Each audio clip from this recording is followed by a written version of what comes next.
Kisah Korea adalah kisah persatuan yang dihancurkan oleh kekuatan asing. Selama 35 tahun, Korea menderita di bawah penjajahan Jepang yang kejam. Bahasa dilarang, budaya dihapus, sumber daya dicuri. Pembebasan pada tahun 1945 membawa harapan, tetapi itu hanya sebentar. AS dan Uni Soviet tiba, bukan sebagai pembas, melainkan sebagai saingan, masing-masing memaksakan visi mereka sendiri.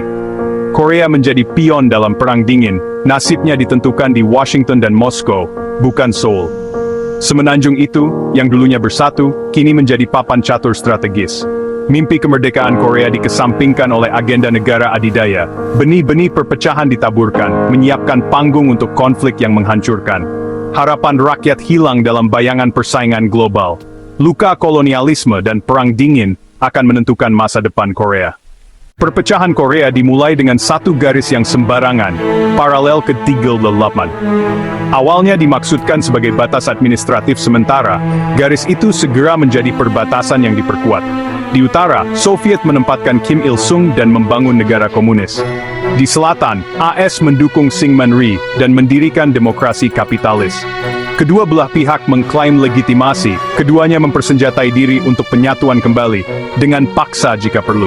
Garis itu memisahkan keluarga, desa dan kehidupan dalam semalam. Bentrokan dan permusuhan meningkat, mengubah perbatasan menjadi titik panas. Paralel ke-38 bukan lagi hanya garis, itu adalah jurang ideologi dan rasa sakit. Dua Korea, dua visi, satu rakyat yang terpecah. Garis sementara telah menjadi luka permanen. 25 Juni 1950, Korea Utara menyerbu, menghancurkan perdamaian yang rapuh. Tank dan pasukan Soviet menguasai selatan, Seoul jatuh dalam hitungan hari. AS dan Perserikatan Bangsa-Bangsa bergegas campur tangan, membingkai perang sebagai perlawanan terhadap ekspansi komunis. Pasukan Korea Selatan dan PBB didorong ke ambang batas, terkepung di perimeter Pusan. Dunia menyaksikan nasib Korea, dan Perang Dingin tergantung pada keseimbangan. Pengungsi melarikan diri, kota-kota terbakar, dan harapan memudar. Konflik ini bukan lagi hanya Korea, ini adalah krisis global. Semenanjung itu menjadi medan pertempuran ideologi. Hasil perang tidak pasti, tetapi kehancuran segera terjadi. Penderitaan Korea baru saja dimulai. Melawan segala rintangan, pasukan PBB mendarat di Incheon, membalikkan keadaan. Pasukan Korea Utara mundur, Seoul direbut kembali. Perang bergeser ke utara, pasukan PBB mendorong menuju Sungai Yalu, perbatasan Tiongkok. Tiongkok campur tangan, mengirim ratusan ribu pasukan.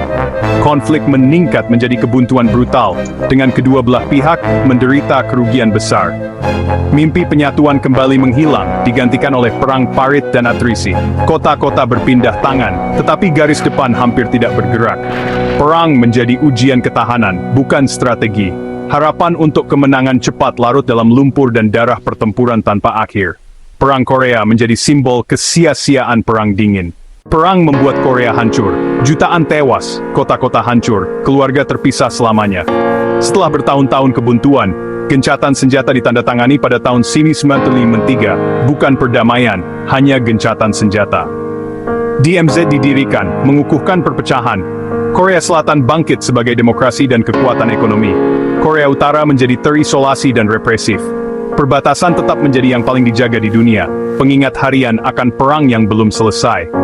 Generasi tumbuh terpecah, mendambakan penyatuan kembali. Luka perang dan perpecahan membentuk setiap aspek kehidupan Korea. Pelajaran-pelajarannya jelas, garis di peta bisa bertahan selama beberapa generasi, dan perdamaian sejati sulit dicapai. Warisan Perang Korea terus berlanjut, dalam ingatan, dalam politik, dan dalam harapan untuk masa depan yang berbeda. Kisah Korea bukan hanya tentang perang, tetapi tentang undidik baby peperang.